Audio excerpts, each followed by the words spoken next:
میں کہنا یہ چاہتا ہوں یہ واقعہ سنا کر کہ جس نے قرآن شریف کو جلایا ہے اس کے ٹکڑے تو ہو جائیں گے، وہ تو اب نہیں بچ سکتا، وہ نہیں بچے گا، اس کے وہ کوئی آپ مسلمان نہیں کریں گے تو اللہ کی اور بڑی مخلوق ہے۔ اللہ ان اللہ علی کل شیء قدیر ہے۔ تو وہ دو بندے جنہوں نے قرآن شریف کو جلایا ہے، پھاڑا ہے، اب وہ تو نہیں بچیں گے۔ اللہ تعالیٰ جیسا چاہے گا، جب چاہے گا، جس طرح سے چاہے گا ان کے ٹکڑے ہو جائیں گے، لیکن ہم مسلمانوں کو رب کے غضب اور قہر سے کون بچائے گا؟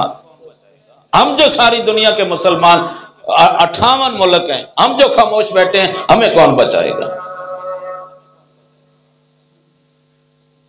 ہماری پناہ کہاں ہوگی؟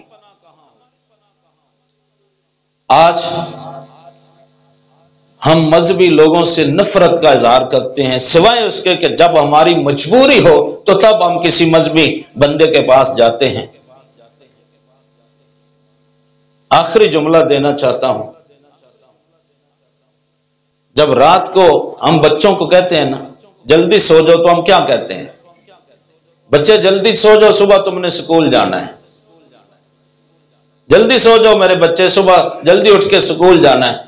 افسوس ہے ہمارے حال پر، ہم نے کبھی بچے کو نہیں کہا کہ بیٹے جلدی سو جاؤ، صبح اٹھ کے نماز پڑھنی ہے، قرآن پڑھنا ہے، ہم نے کبھی نہیں کہا۔ ہم یہی کہتے ہیں بیٹے جلدی سو جاؤ، صبح اٹھ کے سکول جانا ہے، اور سکول سے جو تعلیم ملتی ہے وہ ہماری آنکھوں کے سامنے ہے۔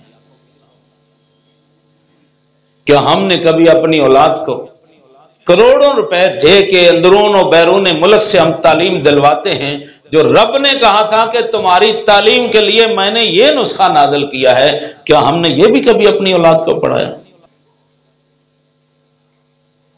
تو جب نہیں پڑھایا، جب ہمارا اس سے تعلق نہیں، تو پھر اس کو کوئی پھاڑے، کوئی جلائے، کوئی معاذ اللہ اس کی جیسے بھی توہین کرے، پھر ہمیں تو کوئی تکلیف نہیں ہوگی نا، کیونکہ ہمارا جب اس سے تعلق نہیں ہے تو ہمیں تکلیف کیوں ہوگی؟